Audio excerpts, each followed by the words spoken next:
ग्राम पंचायत नाल हलकार और आज हमारे साथ खास मुलाकात में वहाँ के वर्तमान सरपंच प्रतिनिधि दिनेश जी मीणा और वर्तमान में इनकी पत्नी सरपंच श्रीमती वर्षा मीणा। तो इनसे हम जानना चाहेंगे इनका जो ये कार्यकाल 3-4 साल का जो कैसे निकला है और किन किन मुद्दों पर इन्होंने कार्य करवाए हैं। बिल्कुल युवा सरपंच प्रतिनिधि हैं। तो साहब सबसे पहले आपको नमस्कार। नमस्ते।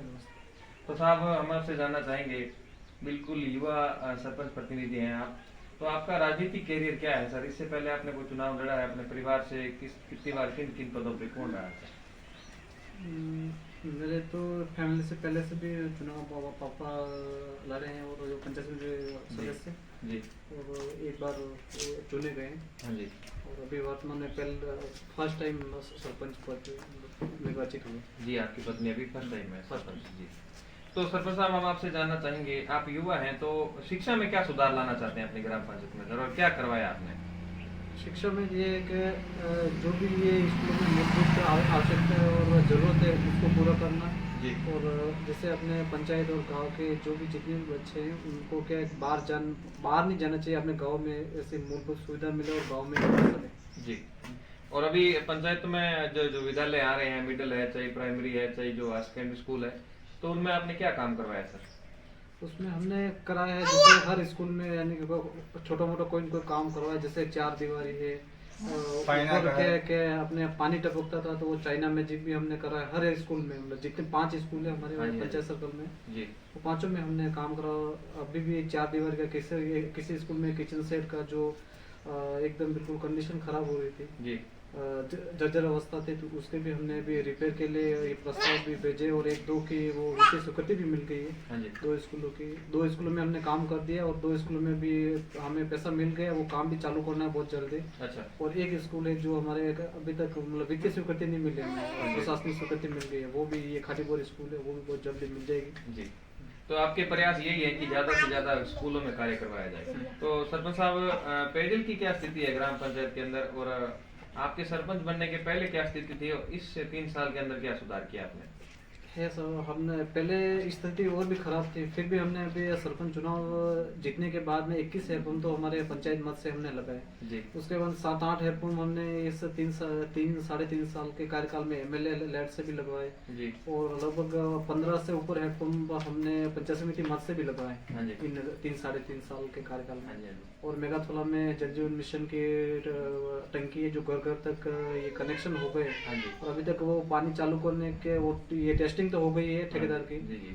पर क्या है कि वो चालू करने का आदेश नहीं दिया सरकार ने अभी तक। क्या बता उनके क्या नॉर्म्स है, क्या गाइडलाइन है, क्योंकि हम आदमी रखे तो भी कैसे रखे। जी। अब पानी छोड़ने के लिए मीटर का बिल कौन भरेगा और कैसे क्या होगा नहीं होगा, वो अभी ये तक बड़े स्तर का काम है बिल्कुल। सरकार की गाइडलाइन अभी तक तय नहीं हुई है, उसके हिसाब से हमारा वो काम रुका हुआ है। बाकी हमारे क्या एक लगभग जल जीवन मिशन से मेगाथोला जुड़ गया और खाटीपुर और नाललकार में और मेगाथोला तीनों गांव में टेंडर प्रक्रिया और पैसा सब कुछ एक साथ में हुआ था। मेगाथोला में तीनों गांव में एक साथ में ये काम ये होने के बाद में भी उधर जो खाटीपुर और नाललकार में ठेकेदार की लापरवाही और कहीं कहीं विभाग की उदासीनता के कारण वो काम चालू नहीं हो पाया। और मेगाथोला में एक अलग ठेकेदार था तो उसने क्या समय पर काम करके दे दिया और घर घर तक कनेक्शन दे दिए, पर पानी अभी तक नहीं मिल रहा है। तो सर आपने कहा कि जल जीवन मिशन में, चलो वो आपकी वो बात की बात है, वो जल कनेक्शन हो गए हैं, पाइपलाइन बिछ गई तो पानी भी चालू हो जाएगा। एक सर जल जीवन मिशन में अपने देखते हैं कि जैसे हर पंचायत के अंदर काम चल रहा है, ठेकेदार जो जल जीवन मिशन के हैं वो पाइपलाइन का आपका बिछा रहे हैं, तो उसमें क्या ग्राम पंचायत के अंदर से जैसे सरपंच ने कहीं एमएलए लेट से, कहीं एमपी लेट से, कहीं एसएफसी से, कहीं ना कहीं से जो बजट लगा के जो सीसी रोड है और जो सीसी ब्लॉक रोड तैयार करवाए थे वो उनके द्वारा तोड़े जा रहे हैं। बिल्कुल तोड़े। तो सर जो इसके बारे में क्या कहना चाहोगे? कई जगह देखते हैं जो अनुभवी सरपंच नहीं होते हैं तो वहाँ वो क्षतिपूर्ति नहीं करते हैं और फॉर्मेलिटी की और अपनी एनओसी ली और चले गई। अपनी ग्राम पंचायत में क्या स्थिति है सर? ये स्थिति हमारे भी यहाँ थोड़ी खराब है, क्योंकि ये जो रोड ये क्या पाइपलाइन गाड़ते हैं उस समय क्या है कि एक साइड तो वो पूरी क्या है कि वो पाइप गाड़ने के लिए पूरी तोड़ रहे हैं। हाँ जी। सीसी रोड हुआ, बोले डामर रोड हुआ, हमारे यहाँ की कंडीशन भी वही है अभी जी। टूट रही है हमारे भी। और इस स्थिति हम विभाग को कई बार लिखित में दे रहे हैं या फिर मौखिक तौर पे भी बता रहे होंगे। नहीं सर, अगर क्षतिपूर्ति वो नहीं करते हैं, अगर रोड वो टूटे पड़े हैं तो क्या उनको आप वो क्या सरकार की लापरवाही है, सरकार की लापरवाही है। सरकार को, सरपंच को थोड़ा पावर देना है, उनको ठेकेदार को कुछ आपको जो वो है, उसके लिए क्या है कि सरकार को कोई ठोस कदम उठाना चाहिए, क्योंकि ये इस तरह से होगा तो फिर ये नुकसान सरकार को ही है। वो काम जल जीवन मिशन का भी सरकारी जी। है और ये रोड जो भी टूट गया वो भी सरकारी है। कहीं कहीं बिल्कुल, सरकार को नहीं, इसमें सर ग्राम पंचायत को पावर दी गई है कि जब तक वो कार्य पूर्ण नहीं होता है अपने वो स्वयं लेवल में अगर नहीं करके जाते हैं तो एनओसी ग्राम पंचायत नहीं देती उनको। हमने भी अभी तक एनओसी का क्या है कि वो पूर्ण काम के लिए एनओसी अभी तक वो जो भी वो पात्रता होती है हाँ वो जी, हमने अभी तक लिख के नहीं जी, दिया, बोल। क्योंकि उनका कई काम अधूरा भी हो सकता है। हमें भी, हम भी फील्ड में जाएंगे पूरा और check कोई करेंगे। लोगों से भी हम भी पता करेंगे वास्तव में किसके कई, जैसे अभी हमारे क्या पहाड़ी क्षेत्र है पूरा, जी। तो कई पाइप ओपन भी हो सकते हैं, कई लीकेज भी हो सकते हैं। अभी तक हमने लिख के नहीं दिया है कि हमारा काम पूर्ण हो गया है, जी जी। पर ठेकेदार ने काम जरूर करा है। इसके बाद सर बात करें तो आप युवा हैं, तो आपने जैसे चुनाव लड़ा था उस समय आप घर घर गए थे, ग्राम पंचायत में आपने हर मोहल्ले में हर फले में आपने जैसे प्रचार किया था आपका, तो उस समय आपको क्या समस्या नजर आई? जैसे प्रधानमंत्री आवास से संबंधित हो, चाहे कैटल शेड हो, चाहे लोगों के घरों तक जाने का रास्ता हो, तो वो जो समस्या आपने देखी थी या जो लोगों से वादे किए थे वो आपने कितने पूरे कर दिए सर?